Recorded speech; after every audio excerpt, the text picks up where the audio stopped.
श्रीगुरुभ्यो नमः। हरि ओम्।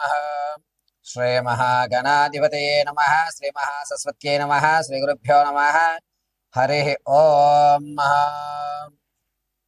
మార్చి నెలలో మేషం మొదలుకొని మీనరాశి వరకు కూడా ఏ విధమైనటువంటి ఆర్థిక ఇబ్బందులు కలుగుతున్నాయి, ఆరోగ్యానికి సంబంధించినటువంటి ఇబ్బందులు ఏమైనా జరుగుతున్నాయా, సొంత ఇంటి గల ఈ మార్చి నెలలో ఏమైనా జరిగేటువంటి అవకాశం ఉందా, అదేవిధంగా పాత బంధాలు కానీ లేదా విదేశాలు వెళ్ళేటువంటి అవకాశం కానీ, స్థిరాస్తులు కానీ చరాస్తులు కానీ కొనుక్కునేటువంటి అవకాశం ఉందా లేదా, భార్యాభర్త మధ్య సఖ్యత ఏ విధంగా ఉండబోతోంది, సంతాన ప్రాప్తి కలిగేటువంటి అవకాశం ఏమన్నా ఉందా, వివాహానికి ఈ మార్చి నెలలో ఏదైనా మంచి మిక్కిలమైన ఫలితాలు కనిపిస్తున్నాయా లేదా, ఏ మార్చి నెలలో రియల్ ఎస్టేట్లో కానీ ఏదైనా ధనాన్ని మనం వెచ్చించేటువంటి అవకాశం ఉంటుందా, అసలు ద్రవ్యోల్బణంలో మనం ఎక్కడెక్కడ ఇన్వెస్ట్మెంట్లు చేస్తే లాభపడతాము అనేటువంటి విషయాల్ని ఈ మార్చి నెలలో జరిగేటువంటి ప్రతి ఒక్క కార్యక్రమాలని దిగ్విజయం చేసుకోవడానికి ఏ దేవతామూర్తిని ఆరాధించాలి,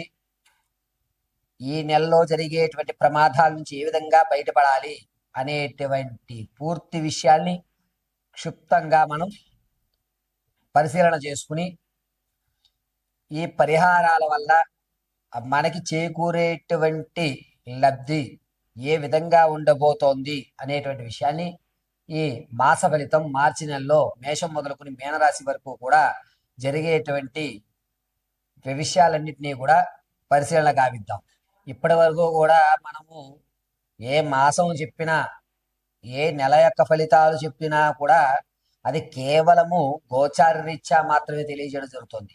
వ్యక్తిగతంగా మీ యొక్క నక్షత్రపరంగా మీ రాశి ఏది వస్తుంది, దీనిలో ఏ రాశిలో మీరు ఉండబోతున్నారు, ఈ సంవత్సరంలో మీకు ఏమైనా అద్భుతాలు జరుగుతాయా అనేటువంటి వ్యక్తిగతమైన జాతకాన్ని తెలుసుకోవడానికి కింద స్క్రోల్ అవుతున్న నెంబర్ సంప్రదించండి. అంతేగాని చెప్పే ప్రతి జాతక ప్రభావం కూడా కేవలము గోచార రీత్యా మాత్రమే మీకు తెలియజేయడం జరుగుతుంది. ఇది మాత్రం గుర్తుపెట్టుకోండి. వ్యక్తిగతమైన జాతకానికి కింద స్క్రోల్ అవుతున్న నెంబర్ సంప్రదించండి. ఒకవేళ date of birth, time, place of birth ఈ మూడిట్లో మీకు ఏది తెలియకపోయినా, కన్ఫ్యూజన్లో ఉన్నా మీ ఫోటో పంపించడం వల్ల మేము అడిగేటువంటి ప్రశ్నలు మీరు సమాధానం చెప్పేటువంటి విధానాన్ని బట్టి గణాంక పరిమాణంగా మీ యొక్క స్థితిగతులు ఏ విధంగా ఉండబోతున్నాయి అనేది పరిశీలన చేసి చెప్పడం జరుగుతుంది. ఈ విషయాన్ని చాలా జాగ్రత్తగా గుర్తుపెట్టుకోండి. కేవలము మనం ఇచ్చేటువంటిది గోచార రీత్యా ఫలితాలు మాత్రమే ఇస్తున్నాము. ఈ మార్చి నెలలో మేషం మొదలుకొని మీనం వరకు కూడా ప్రతి ఫలితము కూడా గోచార రీత్యా తెలియజేసినదే. మకర రాశి వారికి ఈ మార్చి నెలలో ఆర్థికంగా అనేకమైనటువంటి వింతలు విశేషాలు చోటు చేసుకుంటున్నాయి. అనూహ్యంగా ధనం రావడం, దాన్ని మళ్ళా వేరే చోట పెట్టుబడి పెట్టడం, ఇది మనకి కొన్ని కోట్లు కురిపిస్తుంది అని చెప్పి మీరు పెట్టుబడి పెట్టడం జరుగుతుంది.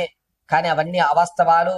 మీరు తీసుకునేటువంటి నిర్ణయం ఇంతకు ముందు ఏ విధంగా కఠినంగా తీసుకున్నారో అదే విధంగా తీసుకోండి. మొహమాటం లేకుండా నేను ధనాన్ని ఎక్కడా వెచ్చించను అని ఒక నిర్ణయం తీసుకోండి. ఈ నెలలో మీరు ఎక్కడైనా సరే ధనాన్ని పెట్టితే గనక మకర రాశి వారు రానున్న రోజుల్లో అనేకమైన ఇబ్బందులకు గురవుతున్నారు. కాబట్టి ధనాన్ని ఎక్కడైనా ఇన్వెస్ట్మెంట్ చేసేటప్పుడు 1కి 10 సార్లు మీ పేరు కంటే బినామీ పేరులతో మీరు శ్రీకారం చుట్టడం చాలా మంచిది. కొత్త కార్యక్రమాల్లో, విందు వినోదాల్లో, శుభ కార్యక్రమంలో మీరే ప్రధానంగా కనబడుతూ ఉంటారు.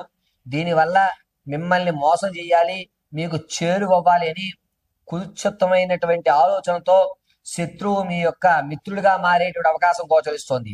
విద్యార్థులకి జ్ఞాపక శక్తి కొంచెం పెరుగుతుంది. అన్ని రంగాల్లో కూడా ఉత్తీర్ణత సాధిస్తూ ఉంటారు. రాజకీయ నాయకులకు జ్ఞాపక శక్తి, అదే విధంగా జనాల్లో ఆదరణ రెండూ తగ్గుతాయి. ఈ సంతకం నేను పెట్టలేదు, ఈ ఫైల్ ఎలా మూవ్ అయింది, ఈ బిల్ ఎలా పాస్ అయింది అనేటువంటి ఒక అనూతమైనటువంటి విచిత్రమైన ధోరణిలో రాజకీయ నాయకులు ఉంటారు. సంగీత, సాహిత్య, సినీ, కళా పరిశ్రమల్లో ఎవరైతే ఉన్నారో వారికి అంతగా యోజనదాయకంగా లేదు. కొత్తగా ఏర్పడిన స్నేహాలు కానీ, పాత స్నేహితుల వల్ల కానీ మీకు ఈ నెలలో కలిసి వచ్చేటువంటి సూచన ఎక్కడ గోచరించడం లేదు. భార్యాభర్తల మధ్య కీచులాట్లు పెరుగుతాయి. అన్యోన్యత తగ్గుతుంది. మూడో వ్యక్తి మధ్యలో మీ యొక్క సమస్యను చెప్పుకుని మీ యొక్క విలువని మీరు తగ్గించుకునేటువంటి అవకాశం ఈ నెలలో మకర రాశి వారికి గోచరిస్తోంది. పైగా వ్యాపారం చెయ్యాలి అని కుతూహలంగా ఉంటారు. ఏ వ్యాపారం చెయ్యాలో అర్థం కాని కన్ఫ్యూజన్లోనే ఉంటారు. ఈ నెలంతా కూడా చెయ్యాలి పెట్టాలి అనేటువంటి ఆలోచనలో కనబడుతుందే తప్ప ఎక్కడ కూడా ప్రారంభ అడుగు పడేటువంటి అవకాశం గోచరించడం లేదు. విలువైన వస్తువులు ఏవైతే ఉన్నాయో అవి మీ నుంచి దూరం అవుతూ ఉంటాయి. పైగా మీరు హ్యాండిల్ చేయలేరు అని చెప్పి వాటిని మీ పెద్దవాళ్ళు కానీ వేరే వాళ్ళు కానీ వాటిని తీసేసుకుని కొన్ని రోజుల తర్వాత మీకు ఇచ్చేటువంటి అవకాశం గోచరిస్తోంది. అంతేకాకుండా మకర రాశిలో ఉన్నటువంటి వారు నిరుద్యోగుల విషయంలో కొంచెం ఊరగలుగుతుంది. ఏదో ఒకట్లే చిన్న ఉద్యోగం వచ్చింది, దీంతో సరిపెట్టుకుందామని మీలో మీరు సర్ది చెప్పుకుంటుంటారు. ఉద్యోగం చేస్తున్న వారికి ఉద్యోగం ఉంటుందా ఊడుతుందా అనే ప్రశ్నార్థకంగా ఉంటుంది.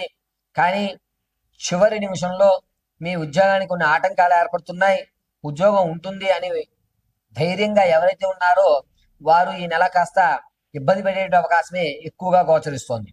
అంతేకాకుండా ఈ నెలలో మకర రాశి వారు ప్రయాణాల విషయంలో చాలా అంటే చాలా జాగ్రత్తగా ఉండాలి. ఈ నాభి కింద స్థానం వ్యవస్థ నడుం దగ్గర ప్రయాణాల్లో మిక్కిలి ప్రమాదం అక్కడే జరిగేటువంటి వ్యవస్థ నడుస్తోంది. కాబట్టి ప్రయాణాల విషయంలో కొంచెం జాగ్రత్తగా ఉండండి. అది కూడా మార్చి 7వ తారీఖు నుంచి ప్రారంభమయ్యి 18వ తారీఖు వరకు కూడా ప్రయాణాల్లో ఈ మకర రాశి వారు జాగ్రత్తగా ఉండాలి. ప్రతినిత్యము కూడా సుబ్రహ్మణ్య స్వామి ఆరాధన కానీ లేదా లక్ష్మీనారాయణ ఆరాధన కానీ చేయండి, అద్భుతంగా కలిసి వస్తుంది. చందనాన్ని వృత్తలాకారంగా పెట్టుకోండి, మధ్య భాగంలో ఆరావాలి కుంకుమ ధరించండి. మకర రాశి వారికి కలిసి వచ్చేటువంటి సూచనగా చెప్పవచ్చు. మార్చి నెలలో మేషరాశి వారి యొక్క ఆర్థిక పరిస్థితి కాస్త మెరుగుపడుతుందనే చెప్పవచ్చు. ఉగాది తదనంతరము కొన్ని ఇబ్బందులు అనేటువంటి ఎదుర్కొంటున్నారు. మార్చి 1వ తారీఖు నుంచి 19వ తారీఖు వరకు కూడా ఆర్థిక ప్రణాళికలో లేదా మీరు చేసేటువంటి పనిలో విజయాన్ని అయితే ఖచ్చితంగా చూస్తూ ఉంటారు. మార్చి ఉగాది తదనంతరము కొన్ని ఇబ్బందులు కలుగుతున్నా సరే దాన్ని అధిగమిస్తూ మనోస్థైర్యాన్ని పెంచుకుంటుంటారు. శుభ కార్యక్రమాల్లో విరివిగా పాల్గొనడం, రాజకీయ నాయకులకి కలిసి వచ్చేటువంటి సూచనగా చెప్పడం, విద్యార్థులకి కాస్త జ్ఞాపక శక్తి తగ్గి వారు అనుకున్నటువంటి పరీక్షల్లో ఉత్తీర్ణత విషయంలో కొంచెం అవకతవకలు జరగడం జరుగుతోంది. అంతేకాకుండా ఈ మేషరాశి వారు సంగీత సాహిత్య సినీ కళా పరిశ్రమల్లో ఎవరైతే ఉంటుంటారో 11వ ఇంట అధిక గ్రహ సంచారణ వల్ల వీరి యొక్క ఆలోచన ధోరణి మారడం, నేను ఎప్పటి వరకు శ్రమిస్తున్నాను ఈ రంగంలో నాకు కలిసి రావడం లేదు, నేను రంగాన్ని మార్చుకోవడం లేదా నా వృత్తిని మార్చుకోవడం, నా ప్రవృత్తిని నేను మార్చుకోవడం అనేటువంటి ఒక ఆలోచనతో వేరే వేరే కార్యక్రమాలను తలబట్టడానికి ప్రాధాన్యత వహిస్తూ ఉంటారు. ఆర్థికంగా అప్పుడు 28% తీర్చడానికి చూస్తుంటారు. ఆకస్మికమైన తాత ముత్తాతల నుంచి లభించేటువంటి ధనం ఏదైతే ఉందో అది మార్చి 20వ తారీఖు తర్వాత ఒక మంచి శుభవార్త అయితే వినేటువంటి విషయంగా చెప్పవచ్చు. ఇక ఈ మేషరాశి వారు విదేశాలు వెళ్ళాలి అనేటువంటి ఆలోచన ఉంటే కనుక మార్చి 24 తర్వాత శ్రీకారం చుట్టుకోండి. రియల్ ఎస్టేట్లో కానీ స్టాక్ మార్కెట్లో కానీ భూ సంబంధితమైన విషయాల్లో ధనాన్ని వెచ్చించాలి అనుకుంటే ఈ మాసం మేషరాశి వారికి అంతగా యోగించడం లేదు. స్టాక్ మార్కెట్లో మీరు ధనం పెట్టినా ఎట్టి పరిస్థితుల్లో ₹1 లాభం ఉండదు. కాబట్టి ఈ మార్చి నెలలో స్టాక్ మార్కెట్ రియల్ ఎస్టేట్లో ధనాన్ని పెట్టడం అనేటువంటిది అంత మంచి పరిణామంగా చెప్పడానికి లేదు. ఇక వ్యాపారం చేయాలి అనే ఆలోచన ఉన్నవారు ఉగాది తదనంతరం కూడా మీరు వ్యాపారానికి శ్రీకారం చుట్టుకోండి, కాస్త కలిసి వచ్చేటువంటి సూచనగా చెప్పవచ్చు. ముఖ్యంగా వెజిటేబుల్కి సంబంధించి కానీ లేదా పాల ఉత్పత్తులకు సంబంధించి కానీ ఈ రొయ్యలు చేపలకు సంబంధించి కానీ అద్భుతంగా కలిసి వచ్చేటువంటి సూచనగా చెప్పవచ్చు. మేషరాశిలో ఉన్నటువంటి వారు భార్యాభర్తల మధ్య అన్యోన్యత అనేటువంటి కొంచెం తగ్గుతుంది. కీచులాట్లు అనేటువంటి పెరుగుతూ ఉంటాయి. ఖచ్చితంగా పెద్ద మనుషుల మధ్యలో కూర్చుని సమస్యను వేరే వాళ్ళకి మీరు ఎక్స్ప్లెయిన్ చేయవలసిన పరిస్థితిలోకి దిగుతుంటారు. మీ ఆలోచన ధోరణి కొంచెం కన్ఫ్యూజన్గా ఉండేటువంటి అవకాశం ఉగాది వరకు ఉంటుంది. ఉగాది తర్వాత మీరంటూ ఒక పరిపూర్ణమైన నిర్ణయాన్ని తీసుకుంటారు. వివాహం కొరకు శుభవార్త అయితే వినడం జరుగుతుంది. సంతానం వారు ఈ నెల సంతాన యోగ్యవంతగా కనిపించడం లేదు. ఇక విలువైన వస్తువులు కొనుగోలు చేయడం అనేది మేషరాశి వారు ఖచ్చితంగా చేస్తుంటారు. ల్యాండ్ కొందాం, ఇల్లు కొందాం అనుకున్న వారికి ఈ మార్చి నెల శుభసూచకంగా చెప్పవచ్చు. అయితే మార్చిలో ఈ మేషరాశి వారికి ఆరోగ్యం విషయం దగ్గరికి వచ్చేసరికి పక్కటి ఎముకలు ఇబ్బంది పడే అవకాశం ఉంది. ప్రమాదము అనేటువంటిది మార్చి 18వ తారీఖు నుంచి 23వ తారీఖు వరకు కూడా వాహన ప్రమాదాలు ఎక్కువగా గోచరిస్తున్నాయి. మేషరాశి వారు మార్చి నెలంతా కూడాను కాలభైరవ ఆరాధన చేయడం అత్యంత శ్రేయస్కరం. భస్మాన్ని అడ్డంగా ధరించండి. ఆరావాలి కుంకుమని వృత్తలాకారంగా పెట్టుకోండి. పరమేశ్వరుడు మిమ్మల్ని సదా రక్షిస్తూ ఉంటాడు.